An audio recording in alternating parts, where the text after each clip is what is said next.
Prazer estar aqui novamente com vocês, tá? Um abraço pro Glaucio, eu sei que ele tá assistindo aí, é só brincadeira, tá? Mas mais uma noite aqui com vocês, batendo um papo bacana, e hoje vai ser sobre a bebida que nenhum brasileiro gosta, tá? É cerveja. É cerveja, é verdade. E da última vez deu o que falar, né? Tivemos alguns e-mails aí, Não invoca não, que senão... notificações extrajudiciais. Mas nós não Poxa estávamos vida. errados. Estávamos Estávamos certos. certos. É verdade. Esse aí depois a gente conta durante o episódio. É verdade. Hoje a gente está aqui com o Rodrigo Oliveira e o Duda Cabala. É isso aí? Duda Cabala. Poxa, eu fui ver o Instagram de vocês lá, só Duda Cabala, Duda Cabala. Nunca falei, mas cara, e o Rodrigo não aparece nunca nisso aqui, poxa. O Rodrigo só fica por detrás, né? Fica ali só na organização ali, o Duque põe a cara pra falar lá. Boa. Vamos entender um pouquinho da cerveja de vocês, da proposta e como que foi até chegar esse negócio de vocês da cerveja aí. Poderia falar, né? Se vocês são de Batatais mesmo. O Duda Cabala é nascido em Batatais, moro em Batatais. Passei um pouquinho já dos 40, né? O cabelo branco entrega um pouco. E sempre tive na cidade de Batatais, natural de lá. Natural de lá. Natural de lá. E você sempre trabalhou com cerveja ou não? Não, trabalhei sempre parte de loja de confecção. Depois trabalhei numa outra empresa da cidade. E o Rodrigo que me convidou a entrar aí no ramo da cerveja. A gente trabalhou em uma outra empresa juntos. E o Rodrigo iniciou na cerveja e aí surgiu o convite para eu estar... Faz 1 ano e meio que eu estou fazendo parte da equipe Cabala. E graças a Deus tive a honra de receber esse convite do meu amigo Rodrigo e estamos lá. Show. E o Rodrigo? Eu sou um pouquinho mais da noite, um pouquinho mais de bares, assim, essas coisas. Também sou de Batatais, nascido, criado e engordado em Batatais. Sou filho de pai mineiro e mãe paulista. E estou em Batatais desde sempre. E depois de algumas andanças e algumas coisas, o meu pai achou que a gente tinha uma veia para esse negócio de gastrobar, de comida, de bebida, essas coisas assim. Nós fizemos um investimento lá e montamos um bar. E eu estou há 21 anos nesse negócio de cerveja, de bares, de restaurantes, enfim, dessas coisas. Venho de bar, depois pizzaria e agora cervejaria. Uma coisa que começou na brincadeira, fazendo em casa, com os amigos, bem na época da crise de 2015, ali, 2014, 2015.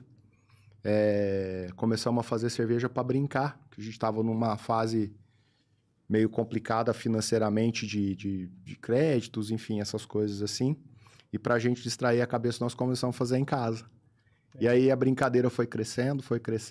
A gente fazia na casa de um amigo. Na panela? Na panelinha.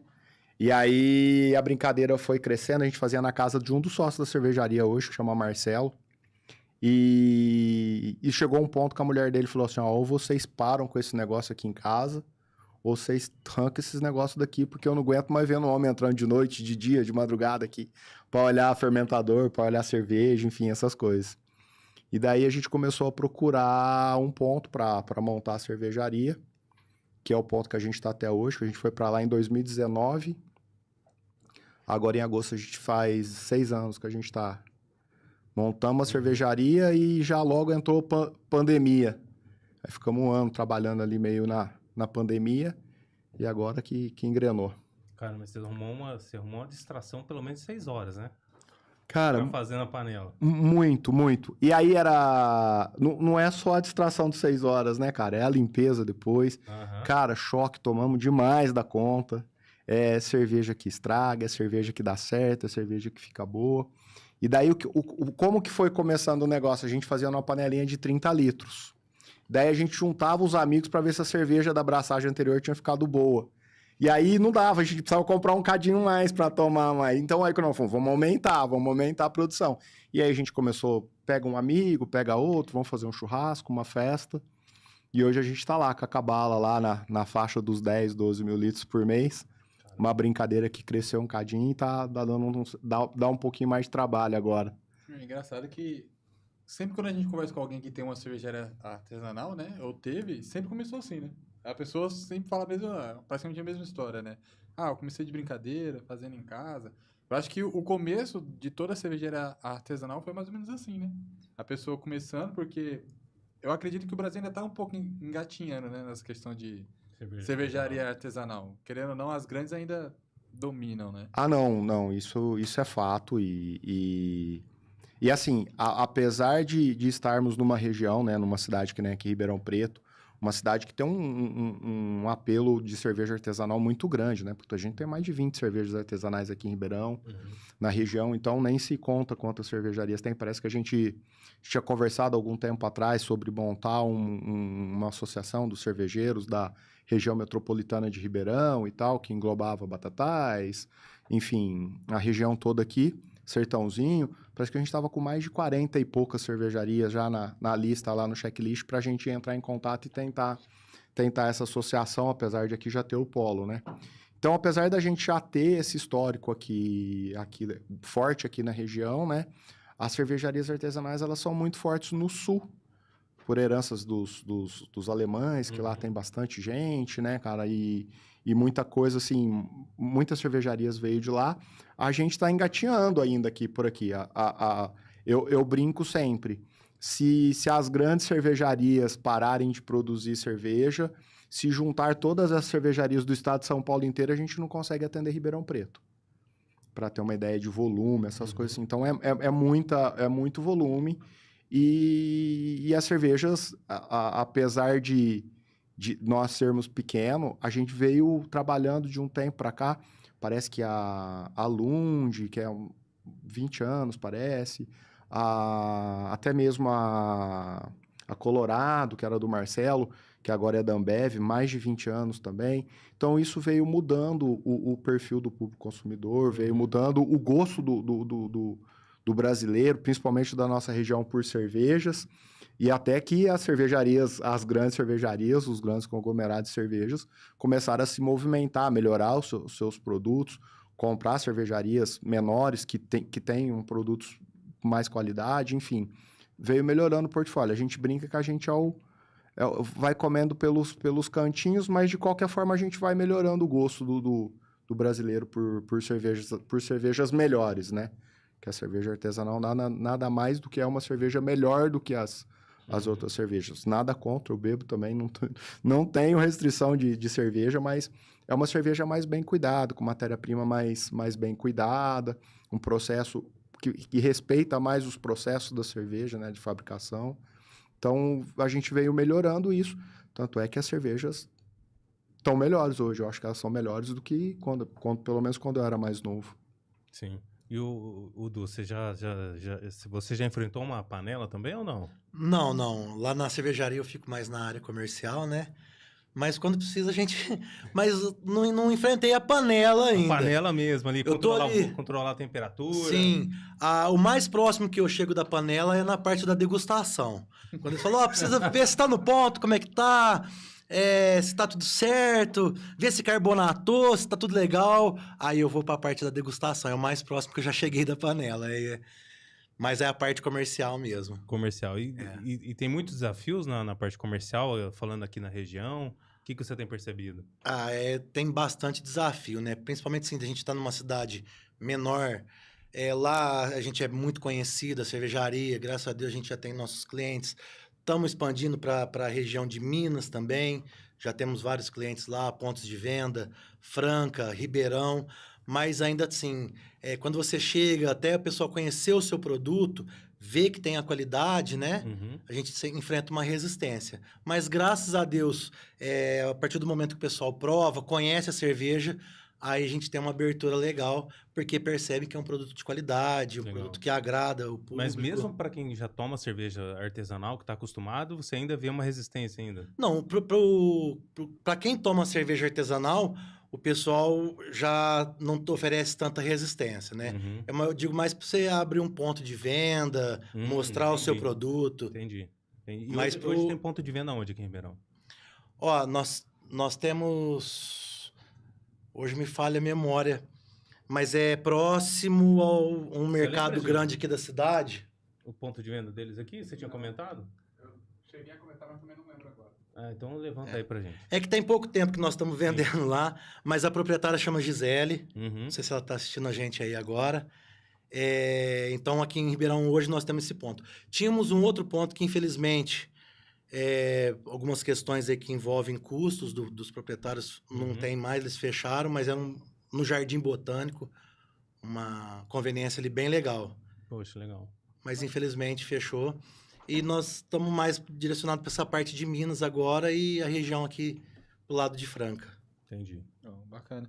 E eu tava olhando aqui, cara, os rótulos são bem bacanas. Tem um setor lá criativo que pensa nos rótulos de determinada cerveja ou não? Vem da cabeça de você, não, quero um rótulo assim. Vocês não ficam reinventando rótulo pra receita, não, né? Como é que é isso? Então, o nome Cabala, quando a gente foi criar a cervejaria, que daí foi profissionalizar mesmo, nós ficamos brincando com que nome que a gente ia dar. Aí junta as iniciais de todo mundo, aí virava uma coisa horrível. E aí vamos tentar alguma coisa.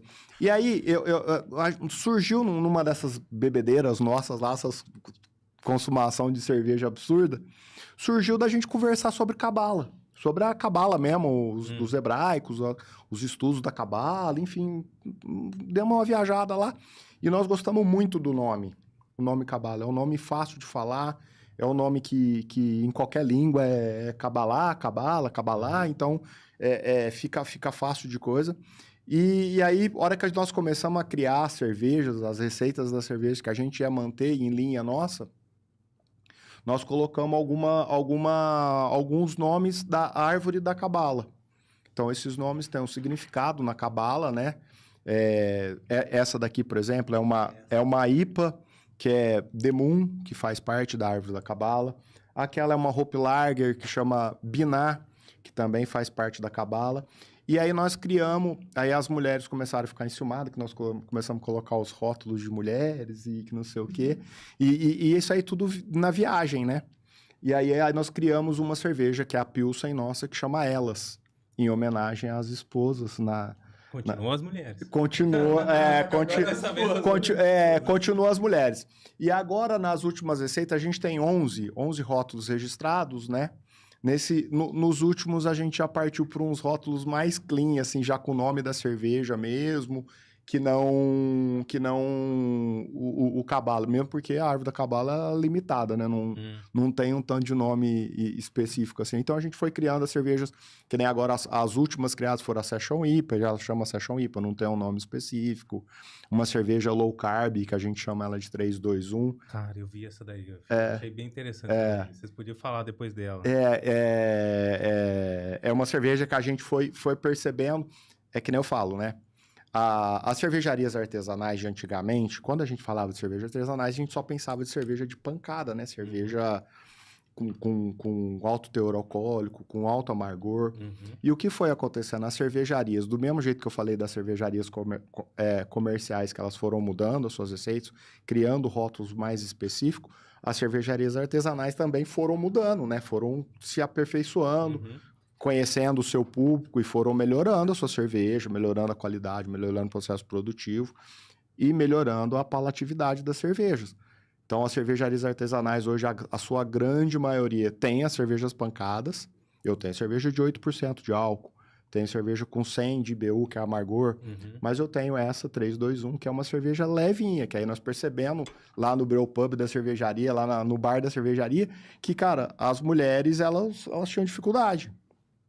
Principalmente, não só as mulheres, mas quem estava acostumado com as cervejas convencionais. E aí nós criamos uma receita mais leve. E falou, vamos criar uma receita mais leve, com um teor alcoólico um cadinho mais baixo, para ver como vai ser. E a hora que nós terminamos a cerveja, nós mandamos para análise. Aqui em Sertãozinho tem o Centro Técnico Cervejeiro, que é uma faculdade cervejeira, eles têm laboratório. Nós mandamos e, para nossa felicidade e surpresa, essa cerveja deu baixa caloria. E aí nós colocamos ela como baixa caloria e é a cerveja que a gente mais vende hoje. Caramba. A cerveja de consumo de barril, de volume maior que a gente tem hoje. Não era o que você estava esperando? Não, a gente estava esperando uma cerveja mais leve. Que aí tem as cervejas convencionais, que são mais leves, que a galera fitness está gostando e tal. A gente queria criar uma mais ou menos ali nesse estilo, né? E aí deu baixa caloria, falou, não, agora nós achamos.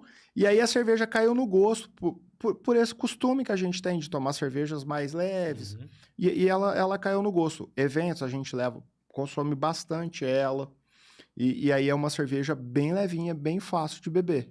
Porque o paladar do brasileiro, ele é, vamos dizer assim, um pouco infantil, né? Ele gosta de coisas doces, coisas leves. É difícil você achar uma pessoa que realmente gosta daquele, né, aquele negócio que bate na língua, fica. É a mesma coisa com vinho. Muito difícil você achar uma pessoa que gosta de um vinho que fala que é vinho seco, né? Então eu acredito que realmente deva fazer muito sucesso, porque o brasileiro, a primeira cerveja, né, que a pessoa sempre vai tomar é aquela que o pai toma. Né? E às vezes o pai toma aquela cerveja barata, né, do mercado, aquela Pilsen, levinha. Então a pessoa cresce acostumada a tomar esse tipo de cerveja. Então é difícil se acostumar com a cerveja assim mais forte, né? Eu mesmo, quando eu comecei a tomar artesanal, eu gostei, só que eu não conseguia tipo, beber mais do que uma garrafinha dessa. Né? Pra mim já amarrava um pouco a língua. Hoje não, eu já consigo beber, já é mais fácil, né? Mas eu acredito que é mais por conta do costume do brasileiro, que ele é acostumado a tomar coisas mais leves, né? Então, na verdade, assim, isso tem toda a lógica, a gente está acostumado a beber. O nosso clima, ele pede muito isso, né, cara? A gente pede muito uma cerveja mais leve. Mas o que a gente percebe? A gente percebe que as cervejas mais fortes, elas têm um consumo mais específico, assim. Dificilmente você vai encontrar uma pessoa... Eu adoro cerveja forte, mas eu dificilmente consigo beber o dia todo uma cerveja dessa. Exatamente. Agora, a cerveja levinha, eu passo o dia, passo a noite, o Duílio passa 3 dias, 4 dias tomando. Churrasco de Então, essas cervejas mais fortes é uma cerveja específica. É lógico, tem gente que bebe? Tem gente que bebe o dia todo e não tem problema. Só que é uma cerveja que nem eu tô falando. Geralmente a gente, que nem nós mesmo lá da cervejaria, a gente vai lá, fica tomando a cerveja, ou a 321, ou a Pilsen, nossa, que é bem levinha também. A gente fica tomando ela, daí a gente fala assim, deu já? Então vamos fazer um hambúrguer, por exemplo? Vamos fazer uma carne, vamos jantar e a gente toma uma IPA, toma uma Double IPA, uma NEIPA, uma cerveja um cadinho mais forte, que daí meio que harmoniza com essas coisas mais... Uma carne, alguma coisa assim. Então, é mais para fechar ou para complementar. Não é um trem pra você ficar bebendo o dia inteiro. Uma que ela já é mais alcoólica. E outra que pega mesmo, né, cara? Cerveja mais pegada, que nem você falou. Tem cerveja que a gente toma que amarra a língua. Sim. Cerveja dá até o negocinho na cachumba aqui, de fechar e tal. Então, as cervejas mais leves, elas são mais fáceis de beber. É a mesma coisa. Hoje tem mais de 50 tipos de cerveja. Tem uma específica brasileira, que é a Catarina Sour, que é uma cerveja um pouco mais azedinha, um pouco mais coisa. Só que assim, tem gente que bebe o dia todo, tem gente que bebe o dia todo, mas é uma bebida mais específica, para uma ocasião especial, para algum prato especial, alguma harmonização especial. Dificilmente a gente, por exemplo, lá na cervejaria mesmo, dificilmente a gente tem alguém que chega lá e fala assim, eu quero 100 litros de Pilsen, quero 100 litros de IPA. Não vai. Então a pessoa vai lá, porque eu quero 100 litros de Pilsen e leva 3 rótulos de IPA, 3 growler de IPA. Ou vou levar 100 litros de Pilsen e vou levar um barrilzinho de 20 litros lá, uma chopeira de 2 bicos aí pra mim, que eu vou deixar uma de 20 litros encostadinha ali pra de vez em quando eu dar uma acelerada no processo. Então é assim, a cerveja artesanal é mais isso. E é que nem eu tô falando. A cerveja artesanal te dá essa possibilidade. Que nem lá na cervejaria que eu disse que a gente tem 11 rótulos. Então eu tenho 11 rótulos. Eu tenho cerveja Pilsen com limão, que a gente coloca um cadinho de casca de limão no final de fervura dela para ela deixar um saborzinho cítrico. Eu tenho Vitibir, que é laranja com coentro. Cerveja de trigo, que dá o cravo e a banana. Neipa, que é uma cerveja um pouquinho mais lupulada, que é parente da IPA. Uma New English, que é uma cerveja um pouco mais frutada. Essa IPA que tem um amargor cítrico e mais seco. Então, você consegue variar muito. As cervejas artesanais, elas têm essas possibilidades. Desculpa te cortar.